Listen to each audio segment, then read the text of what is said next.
On today's episode, your president and CEO of Tough Mudder, Kyle McLaughlin. This is the world's toughest podcast.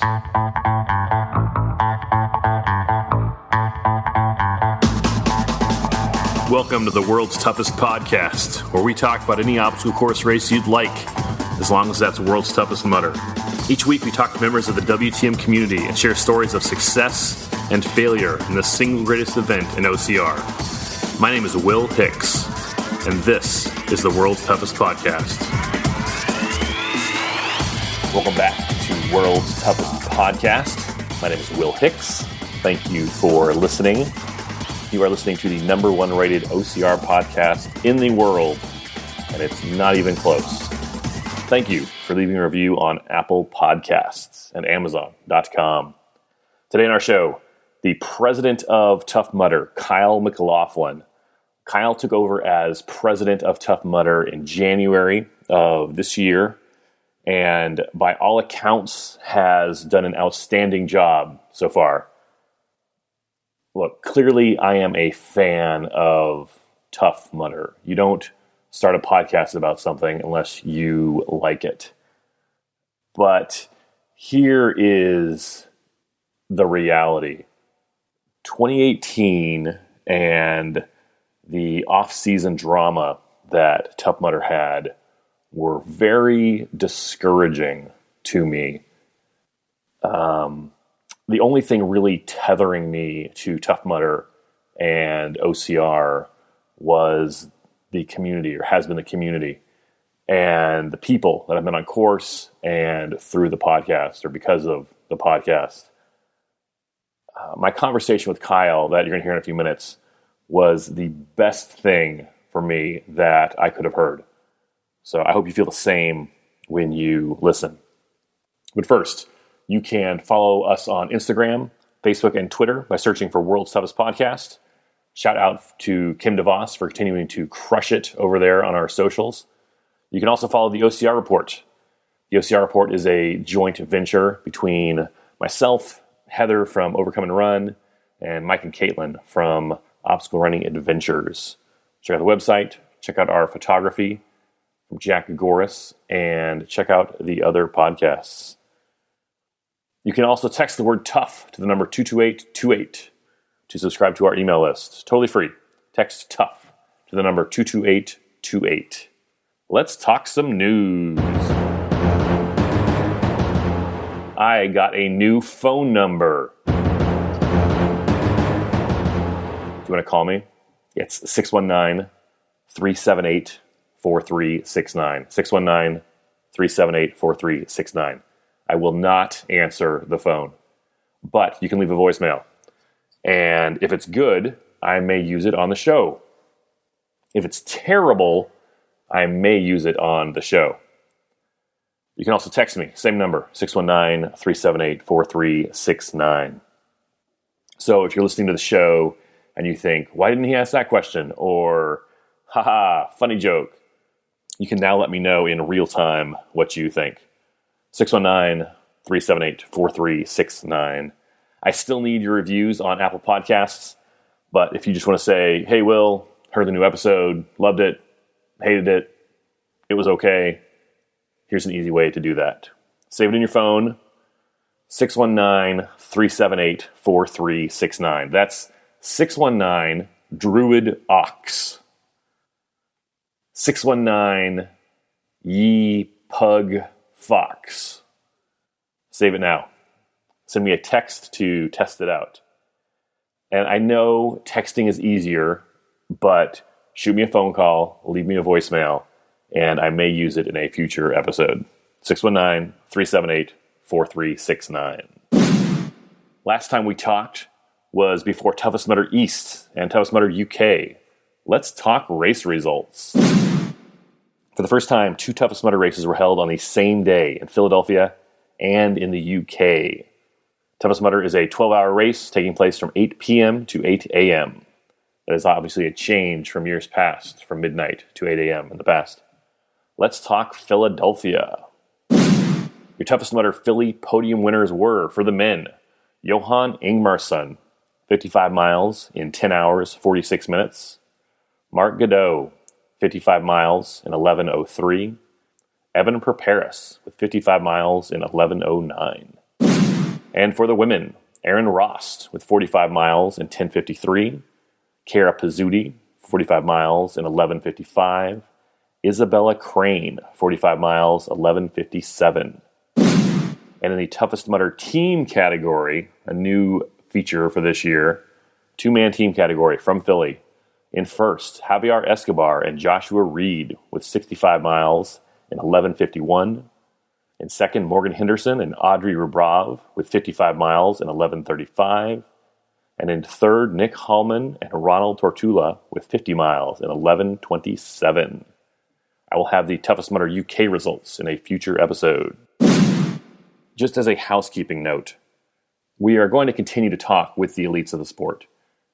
With Tough Mudder discontinuing prize money, we're going to see new names on the podiums, just like we did in Philly at each Toughest Mudder, and even at World's Toughest Mudder this fall. It's November. But we will continue to get the winners on the show. I know you like Erin Rost. I like her too. We're going to have her back. I know you like Christopher Mendoza. Christopher Mendoza. Christopher Mendoza. Christopher Mendoza. Christopher Mendoza. Christopher Mendoza. Did you miss that? People email me. I missed the podcast. Man, it didn't go anywhere. There's still 116 episodes for you to listen to, and it's not like I have new jokes. Christopher Mendoza. So we will continue to talk with the elites, but we are also going to go back to the original focus of the show, which is the community, the world's toughest community. Who would you like to hear from in the community? Ideally, it would be someone you haven't heard from on the show already. There's tons of members of the community that you've heard over and over and over again, and they're great. We're going to have Shark Bait back. We'll have Jim Campbell back. But who have we not had on the show that you would like to hear from? Don't email me, though. I want to know who you want, but don't email me. Instead, leave it in a review on Apple Podcasts, and here's why. That's a public forum, and it will keep me honest. So let me know who you want to hear from in a review on Apple Podcasts. That way I can see it, and everyone else can see it as well. Before we talk with President Kyle McLaughlin, let's read some iTunes reviews. 5 stars. 5 stars. 5 stars. 5 stars. 5 stars. 5 stars. 5 stars. 5 stars. Our first review comes from E. Colleran from the U.S. E. Colleran writes, "Love the pre-race reviews. 5 stars. Thank you, Will Hicks, for coming through with a pre-race episode for Toughest Philly. Something about you going through the obstacles in the course with a fellow runner makes me feel calm and ready to take on the event. So happy to have this podcast back in my rotation for my long runs. 5 stars. You are welcome, E. Colleran. Thank you for the review. I got more than one email asking if we were going to do a preview episode for Toughest Philly. We would have done one for Toughest UK also, but the UK course map was not released online before the race. So it was kind of a thing on the Toughest UK boards. Have they posted the map yet? Nope. All right. E. Colleran, would you like to know a secret? 90% of those preview episodes end up being similar or almost identical to the other preview episodes to each other. I feel like I am repeating myself sometimes. How do you approach Funky Monkey? What's the secret to getting through Block Ness Monster? But then someone like Allison Ty shares her chicken wing secret for getting through the rings. Or Javier Escobar talks about how he pees himself right before he goes through Arctic Enema. And it makes it all worthwhile. You can also be a part of the show, like E. Colleran, by leaving a review on Apple Podcasts. Open the Purple Podcast app on your iPhone or iPad, your iOS device, and search for World's Toughest Podcast. Click our logo and then scroll down to click Write a Review. And I will read it on a future episode. Thank you for leaving a review. This is your next to last reminder. Call me or text me. 619-378-4369. If you leave me a voicemail, it may end up on the show. 619-378-4369. Kyle McLaughlin is the president of Tough Mudder. He has taken the reins at a pivotal time in the history of Tough Mudder and obstacle course racing, and by all accounts has steered Tough Mudder solidly into their stated goal for this year of getting back to their roots. Kyle was a senior vice president at Tough Mudder with over 10 years of experience in the live event space before becoming president of Tough Mudder. It's time to talk with the president of Tough Mudder. Let's go to the phones. Kyle, welcome to the show. Hey, Will. Thanks for having me. Kyle, Tough Mudder had a rough offseason last year, but in 2019, Tough Mudder has performed well to strong reviews across the board. Congratulations on the strong start to your presidency. Thanks, Will. And, before we had the rough offseason, I'd like to think we had a pretty rough season in 2018 as well. And I think a lot of that set the tone for what we were trying to do to get ready to turn things around in the right direction for 2019. Now, you were part of Tough Mudder in 2018. You bring up the last year. It was, some of the rough spots. The 2 5-mile loops were not well received. There were some lawsuits, the departure of your predecessor, and then at kind of the end of the year, beginning of this year, the announcement of no prize money. When you came in as president, what was your biggest challenge? Well, so let me back up there actually a little bit, if you don't mind. Sure. I joined about this time last year. So I came in June. My first event on the ground was Virginia, Tough Mudder weekend last year. So second, third week of June. And came in at a time when it was clear that what Tough Mudder was delivering to its loyal customers and to new customers alike was not being pretty well received. Two-loop didn't go over very well. Some of the obstacle changes and the iterations that had been made were not resonating well with customers. And it was clear that we needed to find a path to getting back to what Tough Mudder was known for and loved for. And that's kind of the plan that we set about on. And I think some people who were watching closely started to notice some of those changes pop up in the back end of last year. And it was important to me that we were able to get in front of some of that and be honest about it. And Eli and Nolan stood up there at Worlds last year at the brunch on Monday and kind of mea culpa'd some of the things that happened in 2018. We messed some of it up, and we were going to step back on a path to making it right, fixing it, and to taking a really transparent stance about where we were and who we are, and trying to be authentic to kind of the values that Tough Mudder was founded on. And a lot of that played into the decision about prize money that you referenced. It was a much debated topic at TMHQ, and something certainly that was not a decision made lightly. And a lot of people think it was about budget. A lot of people are coming at it and saying, they're just trying to save money. They're just trying to cut costs and cut corners. And I think, once people saw what we were delivering on site at events this year, I think that notion quickly went away. We've taken that prize money and reinvested it into things that impact everybody. Better obstacles, a better festival experience, significant upgrades to toughest, in the overnight experience. And for us, it was important to take the dollars that are being paid to us by our customers and make sure that we're delivering value for all those dollars. What is that last year? You mentioned last year some of the changes, the 5-mile loops, for example. What does that conversation look like at TMHQ? You make a change. They make a change. The 2 5-mile loops, and the community is not on board, not a fan.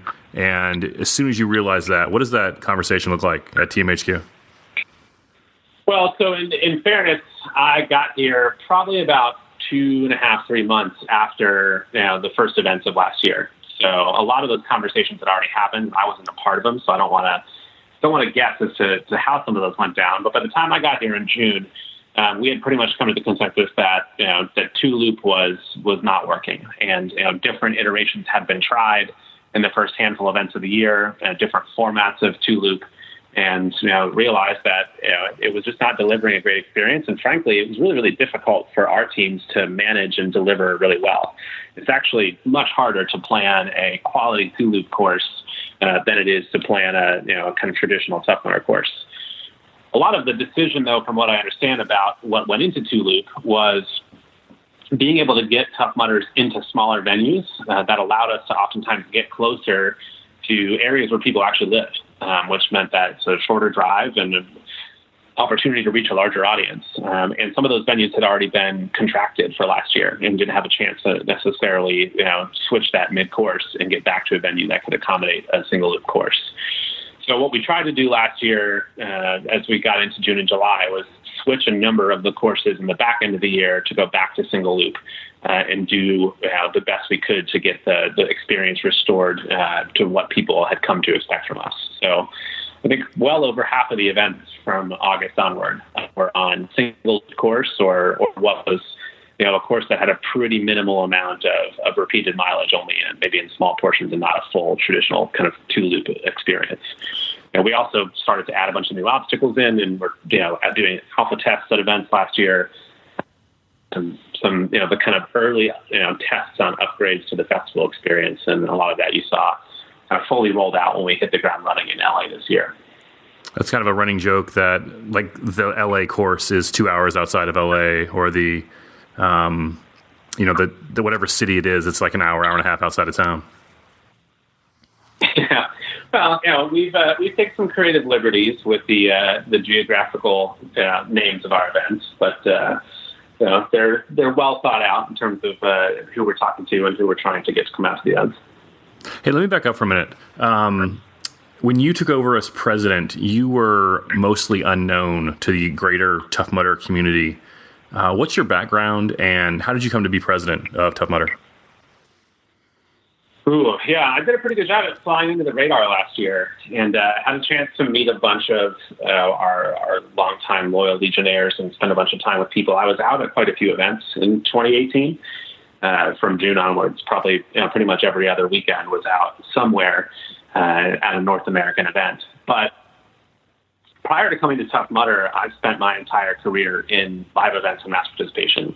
I started off in the kind of event production contractor world, working on everything from parades and festivals to cross-country bike rides to Super Bowls and NCAA tournaments, and then really honed my time working at the New York City Marathon and an organization called New York Roadrunners, which is based in New York City, and the world's kind of largest producer of traditional running events, everything from cross country and and sprint miles all the way up to the New York City Marathon, which is the largest marathon in the world.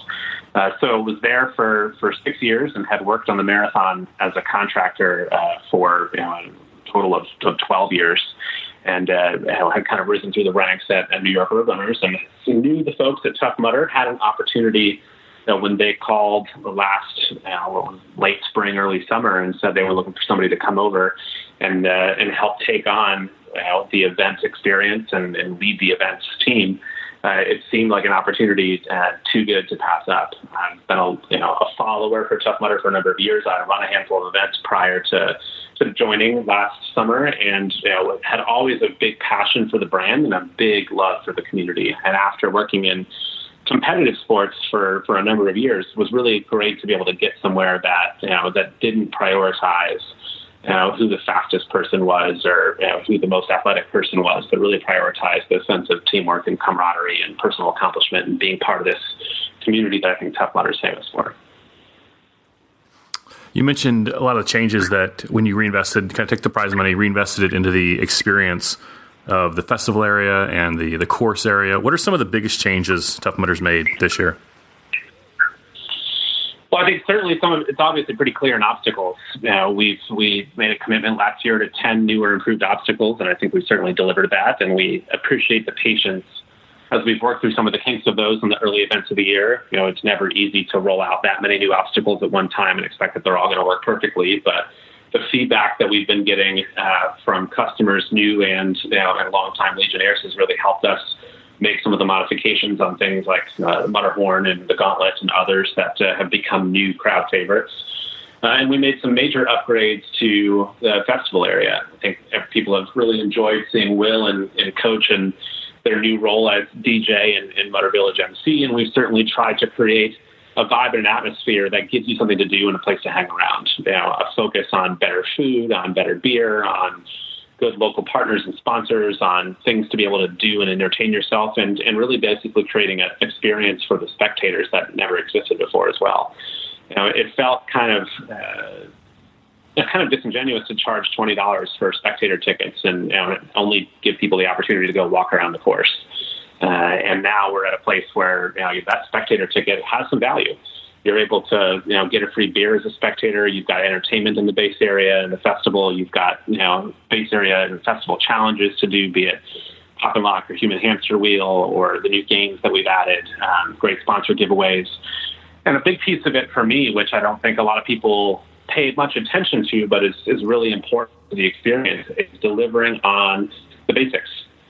So last year, it was not uncommon to show up at an event and wait in the registration line for 20, 30, 45 minutes. And a lot of that was due to some of the technology challenges that we had. And that's not the sexy stuff, but we invested a lot of time and resource into fixing that in the off season. And now we've really had no registration lines much past 5 or 6 minutes as you come in and queue up on site. And we've done similar type of upgrades to the volunteer experience. We've rolled out a brand new set of showers and rinse stations, which we're hearing really great feedback about. So the goal for me is that we give you a smooth experience and that you feel like after walking away for that Tough Mudder was worth every single dollar you paid for it. And, and that you're talking to your friends and getting that audience to be bigger and coming back to the next one. You mentioned feedback. I've heard from more than one person that you personally are making a priority to reach out to the ambassadors. You're in the ambassador Facebook group a lot. What are you looking to hear from them, and what feedback have you gotten from the ambassadors? Well, it's not just ambassadors. I poke around in a lot of the Facebook groups and pop up from time to time in the World's Toughest community and Legionnaire groups, both in the U.S. and in the U.K. as well.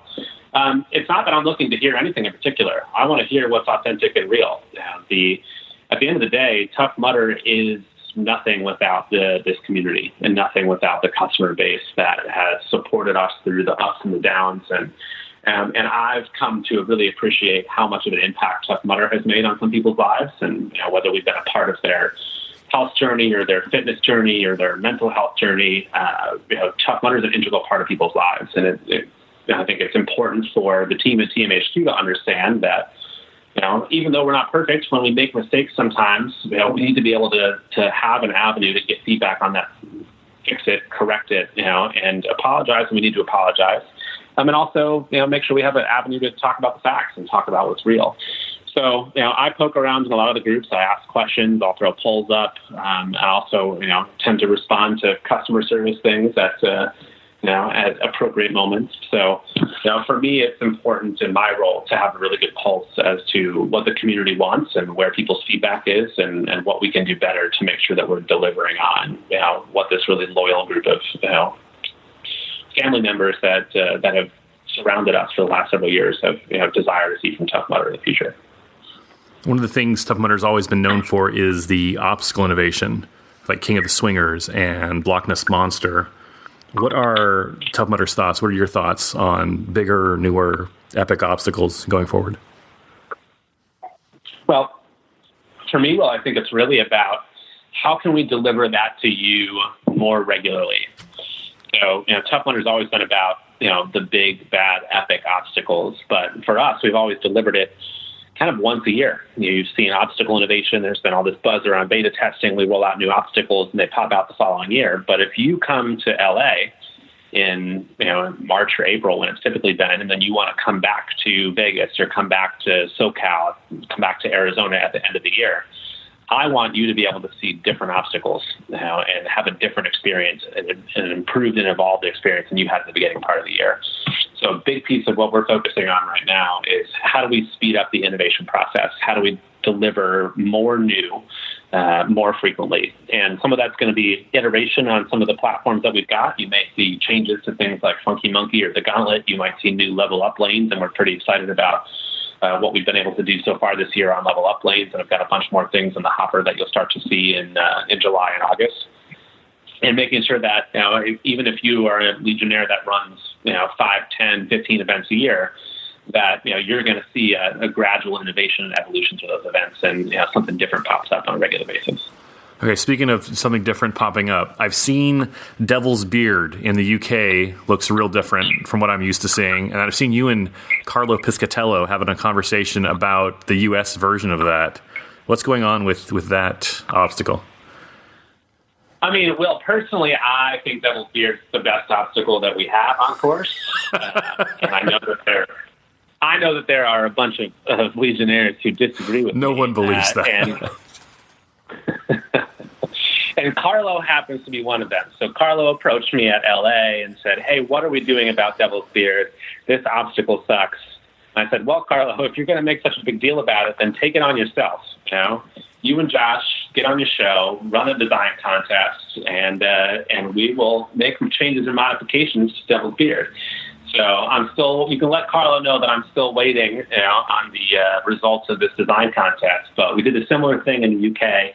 Kevin Calder, who's a long-time Legionnaire, world's toughest guy over there, had made similar comments about Devil's Beard, and we decided to take liberties into our own hands and really mess with people at the Scotland event a couple weekends ago. So the notion is that the more you complain, the harder it might get. So be careful what you ask for. Have you heard about the events versus laps argument with the headbands? Events versus laps, events versus miles. There's all sorts of interesting debates there.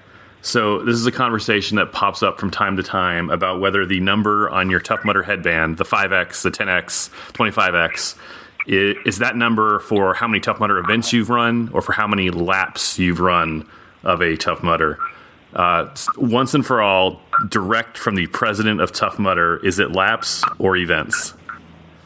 Once and for all, the gospel is the headband is designed to be a recognition of how many events that you have registered for and completed.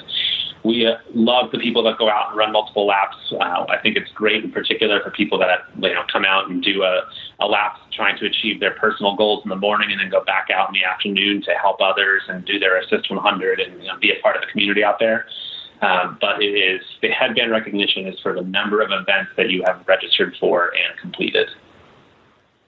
Were you at any of the Toughest Mudders yet this year? Yeah, I was over at our UK Toughest at our Midlands event in May, which unfortunately, due to scheduling errors, happened to be the same weekend as Philly. So I missed the Toughest East this year. Hey, okay, so before we actually talk about specifics of Toughest, you mentioned scheduling errors. This is the first year that two Toughest were scheduled on the same weekend. Is that you just mentioned that's an error? Is that something that probably won't happen in the future going forward? Yeah, it was a one-time deal, and it's certainly not our goal going forward. We had originally had it, and some people who registered for it know this well. It was really supposed to be the weekend before, and we had some challenges with the venue where we had to shift back a weekend, and ended up long after we'd already committed to Toughest East being in Philly, ended up with both of them on the same weekend. But that is definitely not the case going forward. So, what are your thoughts on the competitive Toughest Mudder races? Versus alongside the teamwork and camaraderie regular Tough Mudders. How do you see the competitive stuff going forward? Yeah, it's interesting. You're not the first person who's used the word versus there, and I don't think that you have to be mutually exclusive. To me, if you want to come out and you want to push yourself and you are going against a goal that you have set out there, then we want to be able to deliver that experience for you, whether it's tougher or toughest or world's toughest. Now, that exists for you. But at the end of the day, I don't want anybody, for any reason, to lose the spirit that Tough Mudder was founded on. And that's what makes us different, right? We're not about being the first or the fastest or the fittest person across the finish line. And that kind of ethos was so ingrained in the Tough Mudder DNA. And some of the decisions that we've made over the course of the years about prize money and highly competitive and elite contender type things almost were kind of contradictory to what the kind of core of who Tough Mudder was and what we were supposed to be about. And look, out of that, we saw some incredible stories, right? Some of the people who were vying for the podium at World's Toughest last year, stopping on their own way to help others, and the average Joe participant getting a chance to help somebody like a Trevor or a Chris or an Aaron or an Allison over an obstacle. And those are the stories that make World's Toughest and the toughest events a really special thing to be a part of. But for us, what we were seeing was that prize money was impacting a relatively small amount of people. And we wanted to be able to make bigger changes to the event that was going to impact everybody and deliver a better experience for all those participants. And we knew as part of that, we talked and previewed that with a lot of the longtime elites and pros who depended on that money as part of their income as being a professional runner. And we said, look, we know that this likely means that you're not going to be participating here and that you will go elsewhere as part of your career. And that's okay. And if you want to come back, we'd love to have you and we'll support you. And we still have a great relationship with many of the pros who used to be regular features of those things at our paid competitive events. But at the end of the day, for us, it was about being true to who we were and trying to make sure that what we were doing really well and not trying to be too many things to too many people. This is the first year, 2019 is the first year that Toughest Mudder UK is the only international Toughest Mudder. I ran Toughest Mudder Whistler in 2017 and Germany last year. Those were two of the best events I've ever been to. Can we see a return to other international venues in 2020? We do have a Toughest Mudder Australia on the calendar this year. So if you're looking to make a long haul trip, you can get down to Australia for a Toughest event. What's the date? That's a great question off the top of my head and one I should know, but I can definitely look that up for you and we can get that posted. But for us, it's about being able to get them into a place where we're able to build a solid base around them. And I agree with you. The Berlin event last year was awesome in Whistler. I heard great things about as well, but they had a hard time building enough of an audience, locally that really wanted to participate in that type of event. So we're continually looking at the right place to put them in the right market to be in. So stay tuned for what that might pan out to be next year. But for us, priority this year was really digging into the toughest experience and delivering a better experience that was also a bit more parallel to what you experienced at Worlds. Last year, toughest events being 8 hours and the majority of them all being in the early part of the year meant that people who were truly training for Worlds and wanted to kind of space out their training plan and their fitness to be prepared for Atlanta in November, they were running all of their long distance toughest events, before June was really over. And it made it really difficult for people to use that as part of their training. So we've split it up this year, tried to get it to a place where most of the toughest are about 6 weeks apart to 2 months apart at the most, and in places that are easy to get to and support the new kind of expanded overnight pit area, bonfires, live music, movies, better food options, and a better pit crew experience that we really wanted to deliver. Can you talk about that? This is the first year. One of the big changes this year for Toughest Mudder is going from 8 hours to 12 hours. But what are some other changes that have been made? So we went from 8 to 12 hours to, again, give a more robust experience that was more in line with Worlds. But as part of that, we also expanded from the drop zone kind of tent, which I saw for the first time at Toughest East in Boston last year. And the drop zone tent felt so sterile to me. It was a bunch of people kind of, cramped into this tiny space, each doing their own thing, not talking, not socializing, and, just going about their way. And the special nature to me of what the toughest community and the world's toughest community is all about is being a part of that communal experience that it creates. And we wanted to be able to get back to that and also give, the people who are there supporting their athletes a bit of comfort and a place to be able to hang out. So we've built real pit areas similar to Worlds around all of the toughest events this year. Went really well at the first two in Philly and in the Midlands in the UK. And we've got some great enhancements coming up in Twin Cities in just a couple of weeks. But we've added bonfires. We've got s'mores and bagels in the morning. We're showing movies overnight for pit crew members.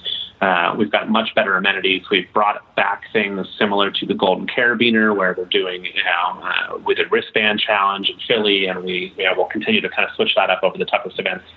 And you'll see some fun features that bring a bit of the mental mind game into it outside of just the physical piece of it. This November will be the second year of World's Toughest Mudder in Atlanta. Can you give us a sneak preview of anything from this World's Toughest Mudder? Well, I can tell you that we have put an order in for slightly warmer weather. We're going to aim to get from 30 degrees to maybe 34 degrees if all of the bribes we put into the big man pay off. But we've got a lot of interesting things in the hopper for Worlds this year, and we are going to start to share some of those things a bit earlier than we have in the past.